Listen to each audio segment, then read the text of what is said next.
but you feel unmotivated. You want to paint, but you don't want to spend an hour preparing to actually paint. You want to paint, but you are afraid you are not going to do something nice and fancy. Or simply, you don't know where to start.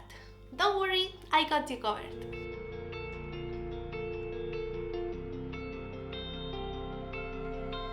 Hello painters, my name is AlaiGanuza and I paint every single day. And not always motivated, so I am pretty confident on overcoming an art block. Motivation is overrated. We cannot romanticize the idea of always being motivated. Sometimes you are going to paint daily, but others you may be without painting days, weeks, months, even years, having a huge art block. So first of all, be gentle to yourself, because this is something normal and you already want to change that, right? We need to be practical and put things easy for us, for times when we are motivated and times when we are not. So grab a notebook and let me explain you how I overcome my art block and how I manage to paint simple, fast, easy, every day.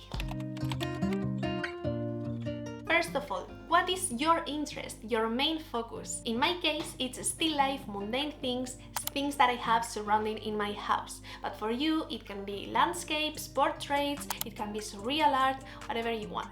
You have to keep that in mind. Or if you don't have any specific topic yet, or you have a lot, I recommend you start from the basic of still life. But again, start from the simple. You are going to break down your topic into small different subjects you can paint. For example, in my case that I do still life paintings, I am going to just write an apple, an orange, my breakfast, my cup of coffee, things like that.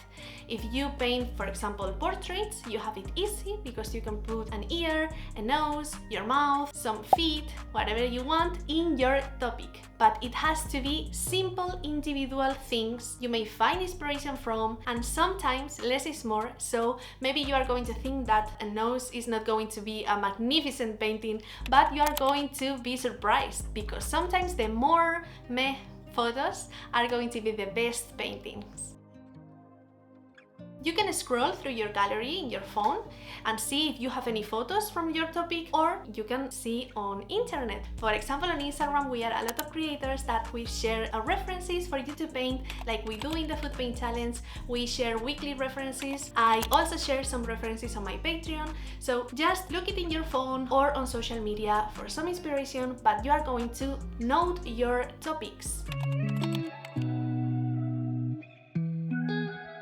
Now you have a list. If you have spotted some photos in your gallery, or if you want to download them from the internet, grab all your photos and make yourself an album in the phone. Or if you don't have a lot of references, you can grab your phone and make the photos now. You can make photos of your hand, your breakfast, your shoe, the things you see from the window. But remember, you have to start from the simple ones. The idea here is to sit down and make small paintings, 1 hour, 2 hours max. We don't have to make anything ambitious, so make it simple and easy. Or the same if you want to paint from natural or you paint plein air. You have to keep your objects accessible for you, or your spots to paint, your landscapes, easy and fast for you to go there.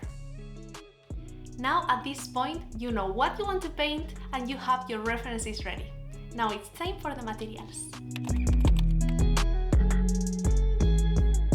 Have you finally gathered all your motivation left you had and put yourself to paint, but your canvas wasn't ready, your materials were unusable, your brushes were dirty, and when you finally clean everything, prepare your canvas and sit down to paint, you are already bored and you want to drop it, you don't even want to paint? Me too, and now I don't let that happen. I always have some wood prepared, I have my brushes clean, or I try to keep them clean, and I have my materials in my workspace. Spend a couple of hours preparing your canvases, preparing paper for example. Paper is great because it's already prepared, it's super cheap and affordable and takes just a little space to store. And you are going to remove this anxiety we have that we sit down to paint and we want to make every painting a masterpiece. With paper, you are not going to be worried, because if you mess it up, you can throw it away, remove out of your sight, and you can have a new opportunity tomorrow with a new piece of paper. I like having my wood ready to use. I not only make the gesso layer but also the underpainting, because this will remove this white canvas syndrome and I will be wanting to paint on this. So yeah, making things easy for us. So now grab a box, grab a container, put all your materials inside and put that box in a place in which you can paint. You don't have to be watching it every single day, but you can have it in the same room. When you want to paint, you grab your list, you grab your materials, and you are ready to start painting.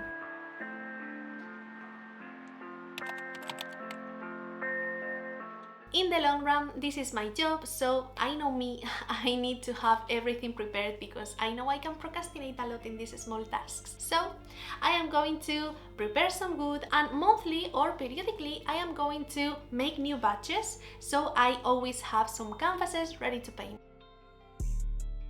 Also, I like having in my Notion a couple of sheets with a lot of paintings that I want to do, with the size that I plan to make it, and with the time that I think I am going to take making the painting. I always add a bit of time. For example, if I know that I can make a painting in 2 hours, I always put 3, because you know, cleaning your brushes, putting yourself to paint, etc. always take time. But with this small information in my screen, I am going to paint faster and more efficient. So, super easy. You need to make yourself a list of topics under your interest that you want to paint. Then you are going to grab your album, your phone, and make yourself an album with a lot of references that you are going to take or download, so they are super ready to make. Even you can crop them and have them ready for your final painting. And lastly, we are going to have our supplies ready for us to use. So when you want to paint, you sit down, you have your materials ready, you are going to grab your list, you are going to say this, you are going to grab your wood, and everything is ready. You don't have to listen to our brain sabotaging us, making ourselves losing time. You are going to just sit and paint. Oil painting and painting in general have a lot of myths around that act like barriers for us. This is the way I erase those barriers in order to focus on what I want to paint.